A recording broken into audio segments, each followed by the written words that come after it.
the one, the only, Bencio.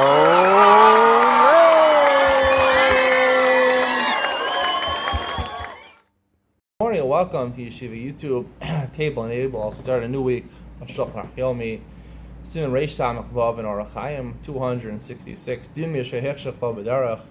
You happen to be coming home on the night of Shabbos, Erev Shabbos. Sometimes people happen that they leave work at 3 o'clock, early Shabbos 4 o'clock, and then they miss the train. So you're walking. You have to get out of your car or your train, and you have to walk a while. It's happened to my father a couple of times. So Aleph Mishneh Derech Kiddush Alav Hayom. Now Kiddush Alav Hayom I think means that it's Seisach Al Chavim, because otherwise it's Ben Hashmosh or the Safek. I don't need to be Machmir. Vayil Yom Mos. He had money with him. He has a non-Jew with him, and he also has a donkey with him. We're going to see that the reason that the Rabban allowed you to violate Isurim D'Rabbanan here because a person's worried about his money. Presumably he has a decent amount of money in his wallet. And therefore, they're worried that if we didn't allow him to violate Isurim D'Rabbanan, he's going to carry it and violate Isurim D'Oraisa. So therefore, what do? So you don't put it on your donkey. You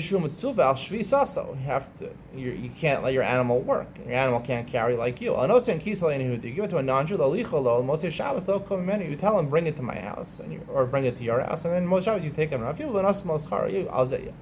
you didn't pay him for this, we learned earlier that if your coach is dumb of you, right, you make him your employee, so he's doing it a daiti denach. He's not doing it for you.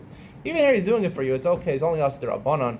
Even though you waited till after it became dark, it's okay. If you find a big amount of money, unless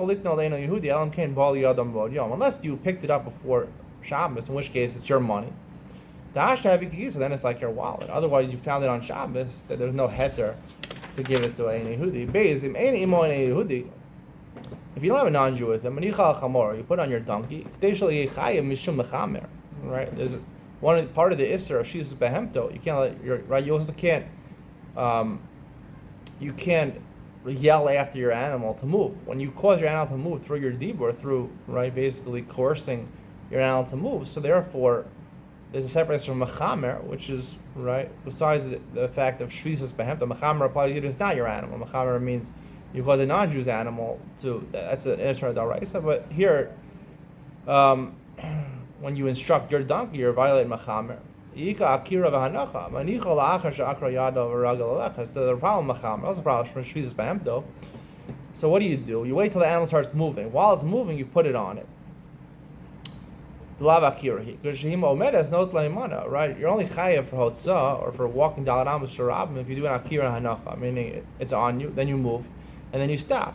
2 parts. So you put it on it when it's already moving. When it stops, then you take it from him. So you only had a hanacha, you didn't have an akira. It's only considered a chatzi malacha. We'll talk more about the difference between a chatzi malacha and a chatzi shir. Something I was taught by Yonasan Sachs. He didn't explain it fully. I'm going to explain it a lot more today, and Ian to lean on. And then you wait for it to move, and then you put it back on it. You're violating muksa, but he's only surim d'rabbanan. Some say you can mechamer applies even when the animal's moving. You put it on while it's moving. There's still an isra of mechamer, even if there's no akira and hanacha. Haga v'hu lo yirkav al chamer. You shouldn't ride on the donkey. El yelach b'raglav. You should walk. There's no reason to do that. It's d'rabbanan. You're not allowed to ride an animal on Shabbos. Mishtamish with an animal. You're not allowed to do it on Shabbos. If it's a dangerous place, even you're within the tchum, which is no problem of walking, you can go on the donkey because it's dangerous. Let's say you have a donkey. You don't have a non-Jew. You have a donkey, and you also happen to have someone who's a cheresh, either deaf, mute, or shota, or an insane person, or katan. It's better to burn on the chamor than to give it to one of these people because these are Yisraelim. And Yisraelim is a concept of shlichus. We'll talk more about this in Ian Dalinon. Unless you only had a cheresh and a shota, you give it to the shota. He basically has no idea of what's going on, so therefore it's less of a shlichus. Hey, shota v'katan and then the shota. If you have shota and katan, give it to the shota. Katan, you have the klal das. Katan, even though maybe he doesn't understand what's going on now, eventually he'll when he's bar mitzvah, he'll understand what's going on. Cheresh v'katan, you know, l'misha yirtzeh. Cheresh v'katan, those are equal. You give it to whoever you want. Vav yesh amarim k'shenosna le'echad me'elo banicha alav k'shu mahalech v'nodem meno k'shu omed. When you give it to one of these people, cheresh v'katan. Again, you want to make sure you don't do akira v'hanacha, so you give it to him while he starts to move. Hagav daf k'shenosna lehem v'shakashecha. If you give it to them before Shabbos, again, that's like setting up a trap before Shabbos, turning on an air conditioner, setting a timer for an air conditioner before Shabbos. That's not a problem if it's done for Shabbos on you. You don't have a non-Jew, you don't have a donkey, you don't have a cheresh of a katan. You tell teno pachos me'arba amos. So here you can carry it, but carry it less than dalet amos, which is a chatzi shir, right? A chatzi shir. So. It's only Isser D'Rabbanan. Maybe it's a more severe Isser than a Chatzi Malacha, as we saw. Chatzi Malacha is when I have Hanacha without Akira, and Akira without Hanacha. Here, Dalet Amos is the Shir. Doing an Akira Hanacha for 2 or 3 Amos is a Chatzi Shir, not a Chatzi Malacha. But Davka Kisa o Metzia Shabal the other, that has to be your wallet, or you found something before Shabbos. As mentioned before, if you never had it before, you just find it on Shabbos after Chashecha, after Sunday, after Seisach Chavim, then you can't do these things. It only applies to someone who's traveling home and he thought he could get home, but he ended up not. He's in his house. He's not on the way home. And then he realized he took his wallet out. They didn't allow him to do any of these things. Now, I don't know if I agree with this Gei Shulman, because the whole idea is because he's bol al mamon, he might come to carry it. If it's his wallet, it's a lot of money, he's not going to just drop it because he's worried about his money, he might come to carry, so therefore these things should be allowed, even in that case. So once you get to your courtyard, to your yard, right, you do one of these things, either non-Jew or give it to a cheresh ad v'katan, or put on the chamor, or walk pachos dalet amos. Once you get there, nota malachamor kelim anitalim. Things that are not muksa you could take off. Things which are muksa, matir sachavalim azakim noflim. Basically, you empty out the bags, let them fall on the floor, because there's no heter from muksa anymore. Because you have it, basically, it's mishtamer. It's in your chatzar, and people can't get into your chatzar, so no one's going to steal it. Unless you have glass kelim that you can't, that are muksa. They're the glass vials which hold blood. They're muksa. They're used for akazas dam, which is atzar on Shabbat. They're disgusting. This is muksa machmas miyos, maybe. If it's disgusting, it's muksa. They're made of glass, so if you let them fall to the ground, they're going to break. So you can bring pillows and blankets to put underneath them. Only if they're small things. That basically, after you put them on the pillows, you can take the pillows away and they'll fall to the ground, but they won't break. If they're huge things that you can't really, they're too heavy, you can't take the pillows underneath them. We learned there's an isser of like soser, right? You're destroying the kli by putting it in a situation where you can't move it. What do you do? Basically, you try to get as close to the ground, the bags, the chavalim, the bags, and then untie them and basically slowly bring them to the ground so they shouldn't break. You can't leave it on the animal for Shabbos because it's painful for the animal, which could be doraisa, so to leave it for Shabbos. Let's say you're coming home and you have tefillin, you didn't take out your tefillin, or he's sitting in the base of medrash. He's not helping out in his house. He's learning with his tefillin on before Shabbos. We paskin tefillin is not considered, Shabbos is not considered zman tefillin. You're not supposed to be wearing tefillin on Shabbos, but we allowed him, instead of carrying them, we allowed him to keep it on him, which is a malbush. It's considered a malbush, or it's not considered hotzah, but it's considered, people that row him, it's considered maras ayin. People will think you're doing an avera, so therefore you keep it on your head, on your arm, but put your hand over it so no one will see it. If you have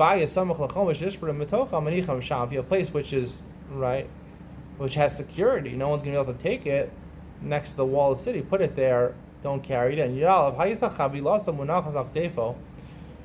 your knapsack on your back. What you can do is you can run to your house with dafka rats. You could run to your house. You can't walk slowly. You can't really.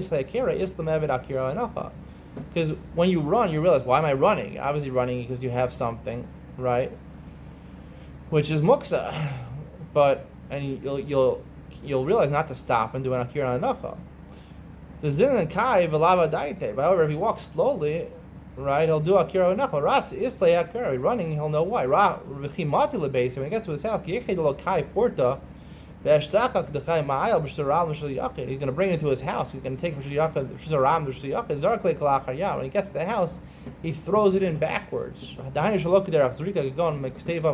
knapsack, he just throws it off backwards, which is to do a malacha in the unusual fashion. That's also asur d'Rabbanan. Again, they allow this only with something which is valuable.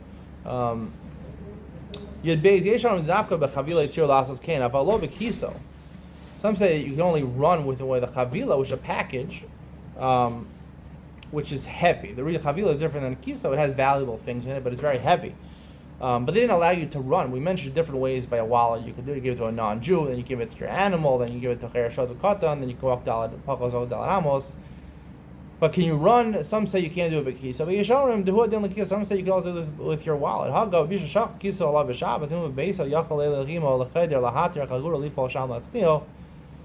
Let's say you went outside on Shabbos and you have your wallet on you. Or if you're in your house, you didn't go outside yet. So then you can go to a room, right, where people are not going to steal it and let it fall over there. You tell a non-Jew to wash over there. But like this was the opinion of the Yeshomer before that said we only allowed you when you're miscalculated, when you're coming home on Shabbos, you didn't realize you'd be able to get home before Shabbos. They didn't allow it in a case where you just forgot and went out to the shuk with it. I believe the halacha should be, even in that case, mutter, because the reason is Adam bol al mamono. He's careful, he's worried about his money, so therefore we allow these things. Right, that's the Ramak concludes. If he does bring it, it's not really a problem. While he's talking about if the non-Jew brings it, but I think even if the Jew brings it, it's okay. Let's say the money pouch is sewn to your begotim. Is that considered a problem at all? Of muksa or hotza. Again, like you mentioned many times, if you found a wallet, not your own wallet, once Shabbos or once Seis Chavim already starts, you can't take that. It's only talking about if you found something, if you found a wallet, now it became yours before Shabbos, that's okay. But if after Shabbos already started, the Rabbanan didn't have these Yeterim, because Adam bol al mamono, he's not going to be carrying something which is just a mitzvah, something that's not his. It's not a loss of money is much more severe than not gaining money. People are more worried about losing money than the potential loss of gain. Hope you enjoyed today's share. Stay tuned for Ian to lean on, where I talk about the difference between Chatzi Shir and Chatzi Malacha, and the Rabbanan has civic order over here. First you give to a non-Jew, then you leave it on your donkey, and then you give it to Cher Shad Katan, and finally, the last thing is Pakos Dalat Amos. I'll explain why it's in that order. Ian to lean on coming up next.